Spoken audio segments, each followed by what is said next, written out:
sincere apologies and genuine forgiveness. This is extremely crucial We when gotta it say comes. it again. We gotta say it again. We gotta say it again? Because they gotta hear that. I gotta hear it again?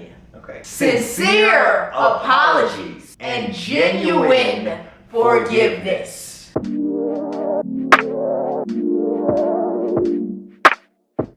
What up, y'all? Joshua Issa here once again with another quality video. As you all can tell from the title, we are giving you 7 ways to protect your relationship. We implement these in our relationship and we thought that they would be helpful for you guys. If you have any other ways of protecting your relationship, go ahead and leave that down in the comment section below. We are building a community. And hashtag part 2 if you guys want us to make a part 2 Yes, to so this video. more ways to protect it. But From your head to your toes. from the head to the toes. Divinely guided, baby, everybody knows. What song are you getting this from? You'll see. Okay. Let's get into this. Let's go ahead and hop into it. Way number 1 that you can protect your relationship. Do not vent to outside parties about your relationship. And this is especially true with your parents. Yes, the road dogs. The reason why we say this is because more often than not, people don't understand the full scope of the relationship. So when you bring them a fraction of it, Yes. they usually cling on to that fraction. Yes. And if it's something bad, If it's poisonous, you've now poisoned their almost first impression of this other person. or maybe it's not even a first impression, it can just be their outlook. It doesn't matter how long Yeah. you're with a person. If you tell your parents that they did something to you that was wrong, it's almost a wrap. It's almost a It's wrap. almost a wrap. And this gets especially dangerous if you're only venting when something's wrong. Yes. And you're never really coming to them when something is right. That's a good point. Because then after a while, all they've heard is all the bad things that have trash, accumulated trash. and like in their head they're like, you're dating somebody completely trash. And why are you with them still? Then Yes. You start getting those type of questions and those side eyes, and just the negative energy starts to really enter the group chat. Next thing you know, you're doubting your relationship because you've told somebody all the negative about your relationship and not really relayed the positive. Also, things that you're venting about to these people, are you telling your partner? And are you telling the whole story? Woo! Because more often than not, when we tell a story, we try and make ourselves look like the villain or like superhero. Or wait, Victim. the victim. That's Yes, you the do. victim. We try and make ourselves look like the victim. Yes. And- No wrong. No wrongs, no nothing. No But if accountability. you're gonna tell a story, Tell the whole thing. All in all, be careful about who you vent to and what you vent to them. Second way to protect your relationship. Set boundaries and expectations. And if you don't have any yet, we highly recommend getting that together ASAP. I think boundaries and expectations are almost like setting rules for play. I don't like when you talk to me this way, or like, I don't like being cursed at. I don't like when you raise your voice at me. This is how I like to handle disagreements. Maybe we Yes. like to take space apart. Maybe I like to handle things within the first, 10, 15 minutes. I don't like anything. I don't like going to sleep angry. These kind of things you need to make evident probably closer to the beginning of a relationship, so that way both parties know what they're getting themselves into. 100%. And then like, okay, where's the hot spots? Where's the cold spots? Mm-hmm. What do I need to avoid? What things do I need to probably put more time and energy and effort into? Yes. Like sometimes people are like, I don't like being touched. Right. That's something important to know if you're a physical, affectionate person. I think that's something, as we've grown, has come out more. Because when we first started dating 8 years ago, we weren't having these conversations. No, for sure. for We sure. were just going with the flow, and that's when the turbulence kind of started, when expectations weren't met, or Yes. when certain boundaries were Were crossed, crossed. because we never discussed it prior on Yeah. either side. And if you don't discuss it, then all of a sudden it becomes an argument, which becomes like a pain point of the relationship. But Yes. it could have been avoided if a conversation was had prior. Argument or resentment, because sometimes people don't say anything at all, and it's no True. good to hold that in either. Yeah. You're doing yourself, your relationship, and your partner a complete disservice. Okay, way number 3 that you can protect your relationship. Have a safe word for difficult conversations. Yes, sir. This is something that we do a lot because we tend to try and keep things cut and dry and to the point. We don't like beating around the bush with each other. So When did we start this? Years ago. That wasn't the start of our relationship. it wasn't the start of our relationship. But it it's was been some a years while, yeah. It's been- I would say the last 3-4 now. Yeah, something around those times. But Yes. we call them Miami moments. So like whenever we're trying to be straightforward or blunt, maybe about like a personality trait that we kind of notice could be sort of toxic, or like something that we just noticed that like might hurt their feelings. Mm-hmm. We just say, hey, can I be Miami with you really quick?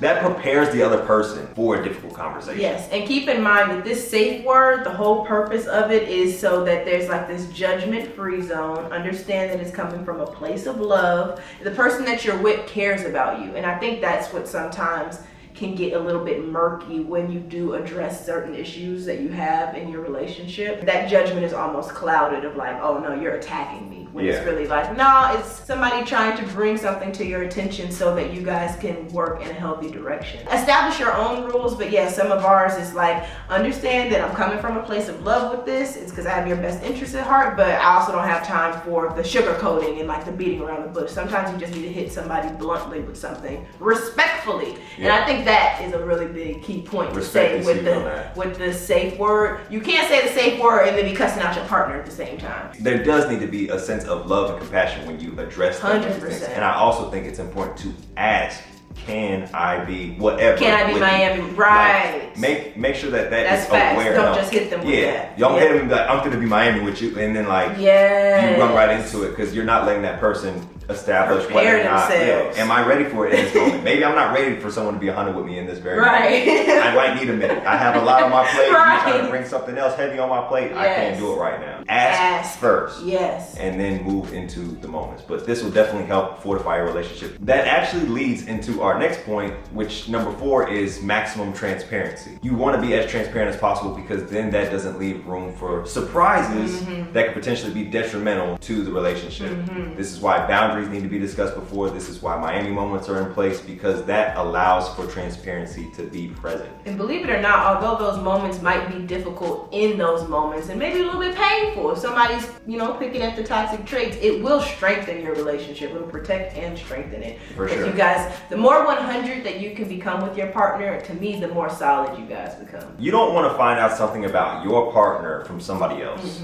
That always hurts your feelings because then it's like, man, there's a part of you. I knew you. Yeah, there's a part of you. I didn't know. And then once that little seed of doubt kicks in, then you start to question just about everything in the relationship. So you want to make sure that you're as transparent as possible, so that way those little seeds of doubt don't get planted and grow into something that's just full-blown distrust. Yes. Point number 5 for protecting your relationship. Continue dating, aka never stop watering your plant. I have this running theory, especially on the side of my lovely queen here. I treat her like a flower. Flowers are delicate, they're precious, they need to be protected by soil so that they can start to grow. You need to pour into them, which is like pouring yourself or your spirit into the relationship. And they need attention, which is sunlight. You gotta give the flower attention. That's just all of the key necessary components to making sure that your flower is in bloom.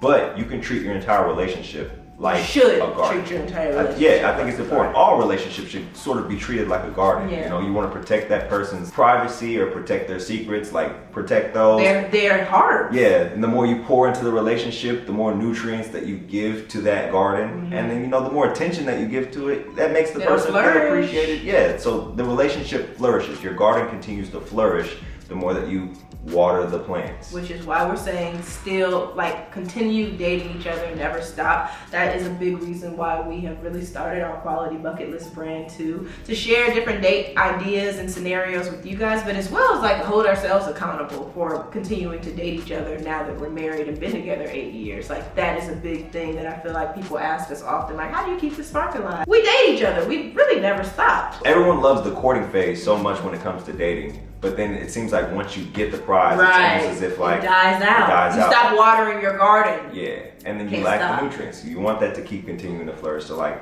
continually dating is always going to be fun because it adds more spices to your life. And the more moments that you create with each other, the stronger your bond gets. And keep in mind too, when you're dating, it does not always have to be expensive. You don't even have to leave the house, quite frankly. It really is an intentionality tidbit. You guys can play Scrabble, you can play Twister, you can play Uno, but it's just you can just sit and talk. It's just that intentionality of, hey, I want to spend some quality time with you. Number 6, we say pray together and have fellowship together.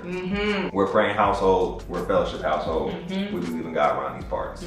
A 3-strand cord isn't easily broken. 1 strand, 2 strand, and God is the 3rd strand. With God at the center of this relationship, there's a lot more weight to the relationship. It holds you, both of us, accountable, quite frankly. And when you say your vows, you say your vows before the people and God. And if you truly believe in God, you would never want to disrespect the vow or covenant that you made with him. Right. And especially when you do that in a marriage, it's another piece of glue to keep your foundation together. Protect it. And in times of trouble and times of uncertainty, Lows. whatever, lows, whatever, Yes. you know that you guys can both lean on God in Find those center moments. again. And like having that God anchor in your relationship just really holds the relationship down. I know you have sort of like a moral code to live by. You have like a standard of how you choose to conduct your life that I can trust and I can rely on. Right. When God is for it, nothing can be against it. 100%. So like nothing formed against our relationship shall prosper, because in this house we gonna pray it right out the door. And it hasn't, honestly, for It hasn't. 8 years. And I was gonna say too, spiritual fellowship with your partner is quite fun. And it's super dope to bounce ideas and like, what do you think that God meant by this? Oh dang, Jesus did that. Like, it's actually really We have a good time with We it. have a really fun time with it. And again, just like anything else, when it comes to that relationship with God, it is your personal relationship. Nobody else should have an opinion or a input on how you guys or you individually go about handling Y'all's that fellowship together. Your fellowship together. So curate something that fits that spiritual growth, and I think you'll be pleasantly surprised to see what comes from it. The 7th way to protect your relationship: Sincere apologies and genuine forgiveness. This is extremely crucial We when gotta it say it comes. again. We gotta say it We gotta say again. it again? Because they gotta hear that. I gotta hear it again? Okay. Sincere apologies and genuine forgiveness. We all know how relationships go. There's going to be rough points. Yes. There's going to be pain points. There's Yes. going to be ups and downs, highs, lows. A lot of apologies. A lot of along apologies. the way, because nobody's perfect. Nobody's perfect. We all Yes. make mistakes. But when you make these apologies, don't do it in a way where it's just like, I'm saying sorry just to say sorry. It has to be sincere. And what a sincere apology is you recognize your fault in the Yes. situation. You truly understand and embody the fault and the pain that you have caused, and you make an effort to never repeat it. Right. Most people will say, I'm sorry, and they'll go right back to exactly what they're Same doing. behavior. And you feel like, man, how many times do I have to apologize for this? Well, you're not changing. Right. So the outcome is not going to change if you don't change. So the sincere apology is really recognizing like, man, I was really at fault. I'm genuinely sorry for this. And it will not happen again. And I will do my best not Yes. to make it happen again. Yes. But you can be sincere in your efforts and your apologies. And everybody and their brother can feel a sincere apology versus a 100%. forced apology. 100. There's- Body language is everything. Body language and everything. There's one thing, but I'm like, I'm sorry. Yeah, that ain't it. It's not it. And there's another way of saying like, I'm genuinely sorry. I never thought that caused the pain that it did for you. And like maybe even empathize. Like I put myself in your shoes, and you know I'm really sorry that this caused so much pain and turmoil in your life. I would never want that for you or this relationship. The next phase to that is genuine forgiveness. Do not say you forgive someone if you don't. You cannot move past it and then months later bring it back up. Sorry, bring that back up again. That's not genuine forgiveness. And I know the number one rebuttal people are gonna say, you can forgive, but you can't forget. I get it. I get that. Duh, you can't. If someone slapped you across the face and they apologized and they slapped you again 2 months later, of course you didn't forget the first slap. Right. But at the same time, maybe they do something else. You'd be like, this is the second thing you've done. You slapped me and then you did this other thing. Well, okay, now you're keeping tally. This creates calluses. When you start holding on to the baggage of the past hurt, you are creating calluses on your heart towards that person. Forgetting and forgiving are two different facets. Forgetting would say like, I didn't even remember it happened. Forgiving means that the emotional tie to the pain that was caused in that moment is released. Yeah. If you're still hurting from that moment, then you haven't fully forgiven. And don't say that you do. If you are hurt about something that your partner did, it's okay to stand in that. It doesn't always have to be this quick recovery thing, because that's relatively unrealistic. Yeah. Especially when it comes to a like long-term serious relationship. I think it's important for you guys to be on the same page about like, I appreciate your apology, but I'm not there yet to Totally forgive you. because you're lying. You would essentially be lying if you said in that moment after the apology, I forgive you, but you still harbor those emotions and feelings. You have to be able to say like, I need time to forgive you. Yes. And the sincere apology, I feel like, also plays into if the partner reacts that way, like, well, what can I do to help you with that healing process? Yes. You know what I mean? Like, that is sincerity, because you want to let your partner know that they don't have to go through whatever that hurt is that essentially you caused by themselves. If the partner is sincere, I think it does speed up the process of forgiveness. But if the apology isn't If sincere, it's half-assed. you're probably not gonna get a turnaround. You'll probably get some half-ass forgiveness, and then it just again and the whole relationship becomes calluses. And if you can't forgive, you'll end up in this tit for tat relationship where it's like, I was hurt, so I'm gonna hurt them. Then they're hurt, they're gonna hurt you. And then what do you have left? An adversary. You don't have a partner at that point. That concludes 7 ways to protect your relationship. Hopefully this added some value to your life. Hopefully you can implement some of these into your relationship if you are already currently in a relationship. Or if you're not, remember these things. Come back to these videos. That's why we're making them. And then also, if any of you guys, as Josh had stated, have any extra advice on ways that you protect your relationship or you have protected your relationship in the past, please don't hesitate to comment those below and give us a hashtag part 2 if you guys want more, because there's plenty of ways to protect your relationship. We just want to make this a little quick. Just want to sprinkle a little something on you and see if you guys like it. But yeah, that's all we have for this video. We will see you guys in the next video. Turn those post notifications on, because we back. We back. We ain't going nowhere. But if you don't already know, I'm Josh. She is EC. Together we are Josh and EC. Now you can follow one of us. You can follow 2 of us. You can follow all 3 of us. You might as well follow all 3 of us because we are happy, healthy, and hydrated on all 3. But other than that, y'all, until we meet again, peace, love, and grease. Oh, you're taking it out there? No. Oh, not today? The bunny's bunny. So I'm gonna leave the bunny. It is bunny. Okay. And we out.